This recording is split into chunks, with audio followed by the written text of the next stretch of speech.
जय माँ दुर्गे। आप सभी को नवरात्रि की हार्दिक शुभकामनाएं। आज हम सुनेंगे दुर्गा सप्तशती का 5वां अध्याय। देवताओं द्वारा देवी की स्तुति। चंड मुंड के मुख से अंबिका के रूप की प्रशंसा सुनकर शुंभ का उनके पास दूत भेजना और दूत का निराश लौटना। महर्षि मेधा ने कहा, पूर्व काल में शुंभ निशुंभ नामक असुरों ने अपने बल के मद से इंद्र का त्रिलोकी का राज्य और यज्ञों के भाग छीन लिए और वह दोनों इसी प्रकार सूर्य, चंद्रमा, धर्मराज और वरुण के अधिकार भी छीनकर स्वयं ही उनका उपयोग करने लगे। वायु और अग्नि का कार्य भी वही करने लगे और इसके पश्चात उन्होंने जिन देवताओं का राज्य छीना था उनको अपने अपने स्थान से निकाल दिया। इस तरह से अधिकार छीने हुए दैत्यों तथा दैत्यों द्वारा निकाले हुए देवता अपराजिता देवी का स्मरण करने लगे कि देवी ने हमको वर दिया था कि मैं तुम्हारी संपूर्ण विपत्तियों को नष्ट करके तुम्हारी रक्षा करूंगी। ऐसा विचार कर सब देवता हिमालय पर गए और भगवती विष्णु माया की स्तुति करने लगे। देवताओं ने कहा, हे देवी, आपको नमस्कार है, शिव को नमस्कार है, प्रकृति और भद्रा को नमस्कार है। हम लोग रौद्र, नित्या और गौरी को नमस्कार करते हैं। ज्योत्सनामयी चंद्र रूपिणी व सुख स्वरूपा देवी को निरंतर नमस्कार है। शरणागतों का कल्याण करने वाली वृद्धि और सिद्धि रूपा देवी को हम बार बार नमस्कार करते हैं और न्याय रीति राजाओं की लक्ष्मी तथा सर्वाणी को नमस्कार है। दुर्गा को दुर्ग स्थलों को पार करने वाली दुर्गपारा को सारा सर्वकारिणी ख्याति कृष्ण और घुम्र देवी को सदैव नमस्कार है। अत्यंत सौम्य तथा अत्यंत रौद्र रूपा को हम नमस्कार करते हैं। उन्हें हमारा बारंबार प्रणाम है। जगत की आधारभूत कृति देवी को बार बार नमस्कार करते हैं। जिस देवी को प्राणी मात्र विष्णु माया कहते हैं उसको नमस्कार है, उसको नमस्कार है, उसको नमस्कार है।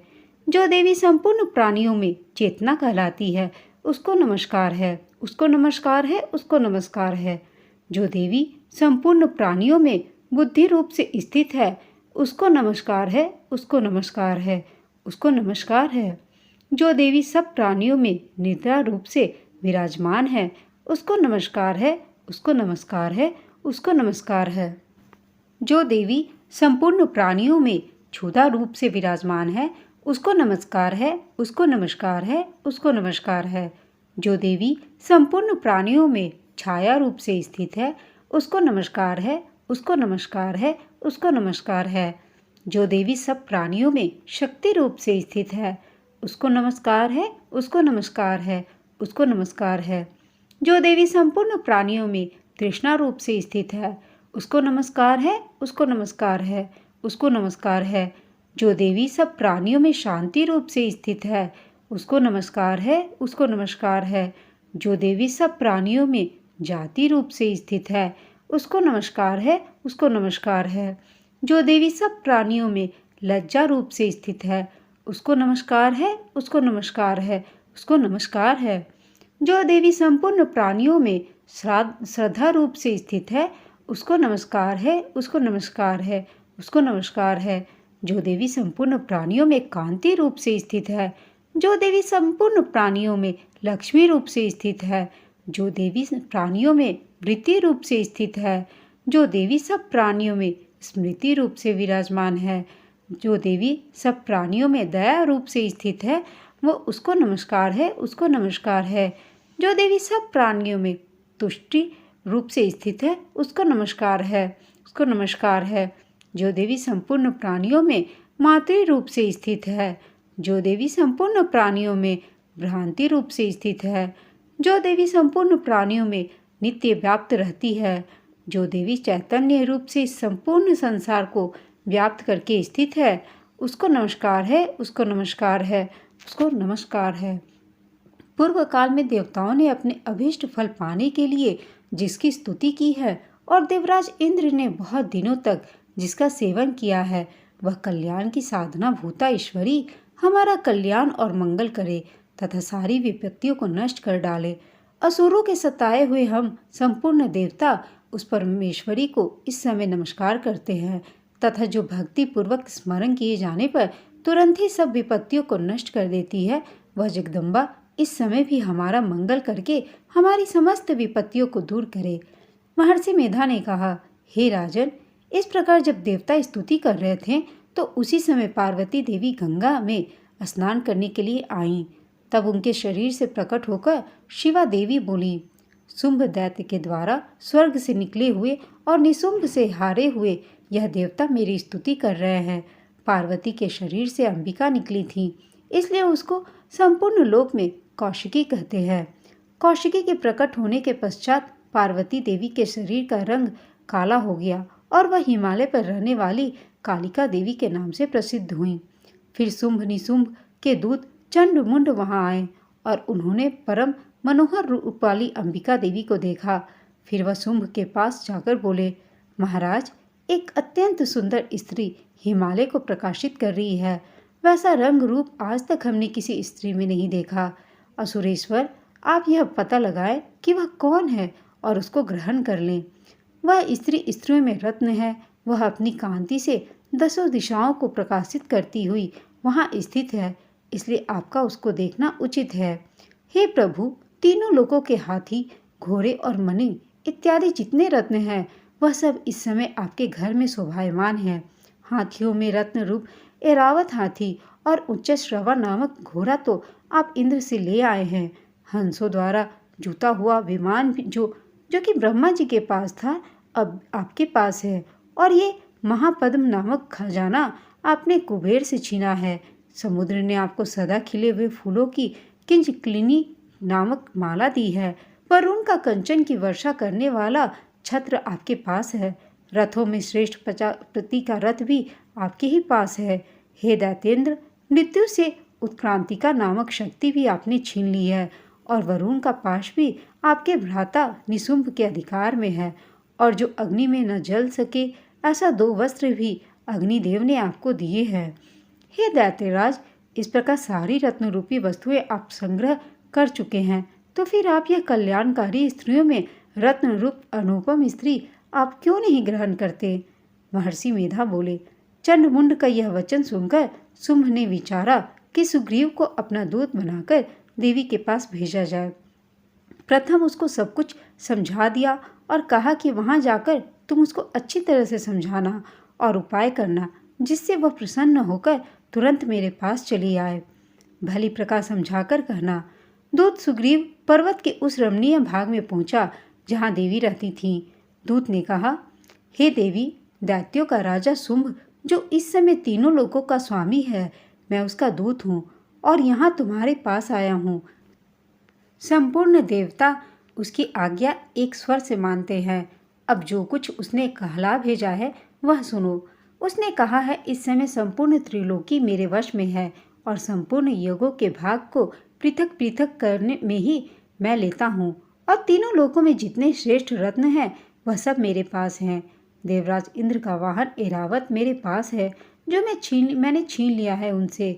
उच्च श्रवा नामक घोड़ा जो क्षीर सागर मंथन करने से प्रकट हुआ था, उसे देवताओं ने मुझे समर्पित कर दिया है। हे देवी, इनके अतिरिक्त और भी जो रत्न भूषण पदार्थ देवताओं के पास थे वह सब मेरे पास हैं। हे देवी, मैं तुम्हें संसार की स्त्रियों में रत्न मानता हूँ, क्योंकि रत्नों का उपभोग करने वाला मैं ही हूँ। हे चंचल कट्टागों वाली सुंदरी, अब यह मैं तुझ पर छोड़ता हूँ कि तू मेरे या मेरे भाई महापराक्रमी निशुंभ की सेवा में आ जाए। यदि तू मुझे वरेगी तो तुझे अतुल महान ऐश्वर्य की प्राप्ति होगी। अतः तुम अपनी बुद्धि से यह विचार कर मेरे पास चली आओ। महर्षि मेधा ने कहा। दूत के ऐसा कहने पर संपूर्ण जगत का कल्याण करने वाली भगवती दुर्गा मन ही मन मुस्कुराई और इस प्रकार कहने लगी। देवी ने कहा, हे दूत, तू जो कुछ कह रहा है वह सत्य है और इसमें किंचित मात्र भी झूठ नहीं। शुंभ इस समय तीनों लोगों का स्वामी है और निशुंभ भी उसी की तरह पराक्रमी है, किंतु इसके संबंध में मैं जो प्रतिज्ञा कर चुकी हूँ उसे मैं कैसे झुठला सकती हूँ। अतः मैंने जो प्रतिज्ञा की है तो उसे सुन। जो मुझे युद्ध में जीत लेगा और मेरे अभिमान को खंडित करेगा तथा बल में मेरे समान होगा, वही मेरा स्वामी होगा। इसलिए शुंभ अथवा निशुंभ यहाँ आवे और युद्ध में जीतकर मुझसे विवाह कर ले। इसमें भला देर की क्या आवश्यकता है। दूत ने कहा, हे देवी, तुम अभिमान से भरी हो। मेरे सामने तुम ऐसी बातें करती हो। इस त्रिलोकी में मुझे तो ऐसा कोई दिख नहीं रहा है। हे देवी, जब अन्य देवताओं में से कोई शुंभ व निशुंभ के समान युद्ध में ठहर ही नहीं सकता, तो तुम जैसे स्त्री उनके सामने रणभूमि में ठहर सकोगी। जिन शुंभ आदि असुरों के सामने इंद्र आदि देवता नहीं ठहर सके, तो फिर तुम अकेली स्त्री उनके सामने कैसे ठहर सकोगी। अतः तुम मेरा कहना मानकर उनके पास चली जाओ, नहीं तो जब वह तुम्हें केश पकड़कर घसीटते हुए ले आएंगे तो तुम्हारा गौरव नष्ट हो जाएगा। इसलिए मेरी बात मान लो। देवी ने कहा, जो कुछ तुमने कहा ठीक है।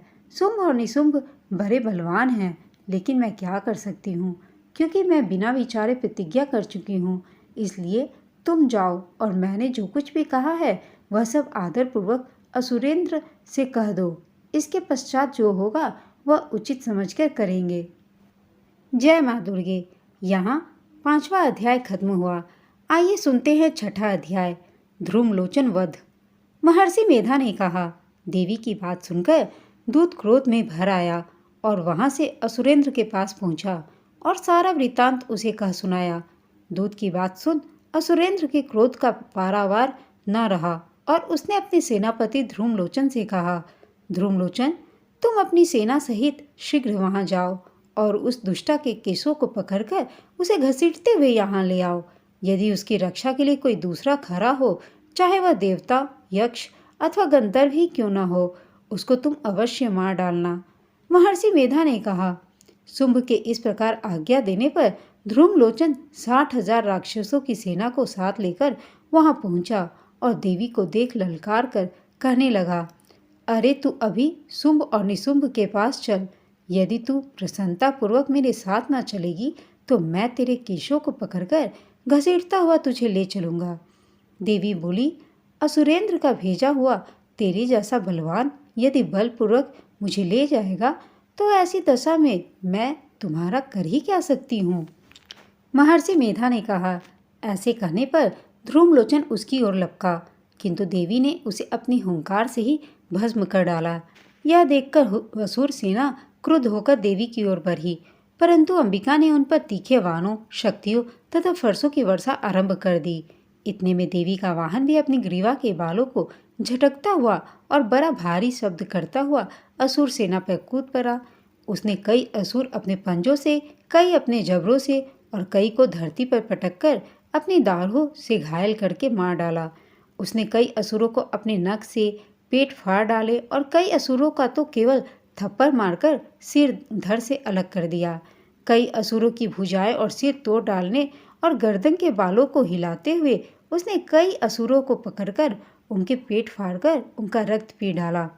इस प्रकार देवी के उस महाबलवान सिंह ने क्षण भर में असुर सेना को समाप्त कर दिया।